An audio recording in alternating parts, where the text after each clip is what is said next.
আজকে আমরা শিখব কাঁঠালের ডাল বা কাঁঠালের যেখানে ডাল গজাচ্ছে সেই অংশ থেকে কি করে আমরা কলম তৈরি করব। রোজিনাস ফার্মিংয়ে আপনাদের স্বাগত, যেটি রোজিনাস ক্লাবের একটি অংশ।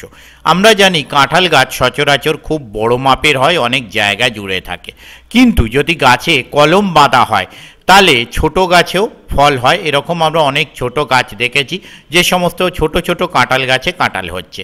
যেখানে কাঁঠালের ছোট্ট ডাল গজাচ্ছে সেই অংশটি ধারালো কিছু দিয়ে আমরা পরিষ্কারভাবে কেটে নেব। এইভাবে কেটে নেব যেভাবে আমি দেখালাম, তবে যেটা দিয়ে কাটবেন সেটা যেন অবশ্যই ধারালো হয়। ভোঁতা হলে উপযুক্তভাবে সুন্দর মতো করে সমানভাবে কাটা যাবে না, ফলে কলম বাঁধতে অসুবিধা হতে পারে। তারপর একটি কলা নেবেন, কলার সাথে আমি যেভাবে দেখালাম কলাটি এইভাবে কেটে ডালের এই অংশটি তাতে ঘষে নিয়ে কলার সাথে আমি যেভাবে দেখাচ্ছি সেইভাবে দড়ি দিয়ে বা টাই বেল্ট দিয়ে আপনারা বেঁধে দিতে পারেন।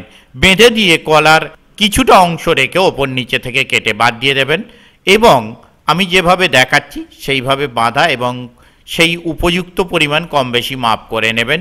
তারপর একটি টবে বা পাত্রে জৈব সারযুক্ত মাটি নেবেন, নিয়ে কিছুটা গর্ত করবেন গাছটি বসানোর উপযুক্ত কন্ডিশনে করে, সেখানে বাকি কলাটুকু কুচিয়ে দিয়ে দেবেন গর্তের মধ্যে। তারপর কলা এবং কাঁঠাল গাছের যে অংশটা আমরা বেঁধে রেখেছি বা টাই করেছি সেই অংশটাই গর্তে বসিয়ে শুধু কাঁঠাল গাছের ডগটুকু বার করে রেখে বাকি পোর্শন আমরা মাটি ঢাকা দিয়ে দেবো। যেভাবে আমি দেখাচ্ছি সেইভাবে ঢাকা দিয়ে তারপর আমরা সেখানে উপযুক্ত পরিমাণ জল দিয়ে দেব।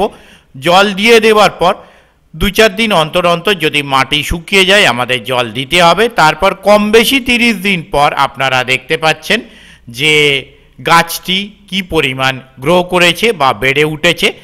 এরপর এই টব থেকে গাছটি স্থানান্তর করে আপনি আপনার পছন্দ মতো জায়গায় বসাতে পারেন। তবে টব থেকে গাছটি তোলার জন্য অবশ্যই টবের মাটিটি ভালো করে ভিজিয়ে নরম করে নেবেন, যাতে গাছটি তোলার সময় গাছের শিকড় বা মূল ছিঁড়ে না যায়। দেখতে পাচ্ছেন আমি যেভাবে পরিষ্কার করে তুললাম, বসানোর জন্য রেডি এটি। এবার আমি আমার পছন্দ মতো জায়গায় এটি বসাতে পারবো। ভিডিওটি যদি আপনাদের ভালো লেগে থাকে তাহলে চ্যানেলটি যদি সাবস্ক্রাইব না করে থাকেন সাবস্ক্রাইব করে বেল আইকন প্রেস করে দিন, যাতে ফার্মিং রিলেটেড বিভিন্ন ধরনের ভিডিও আপনারা দেখতে পারেন এখানে। ধন্যবাদ।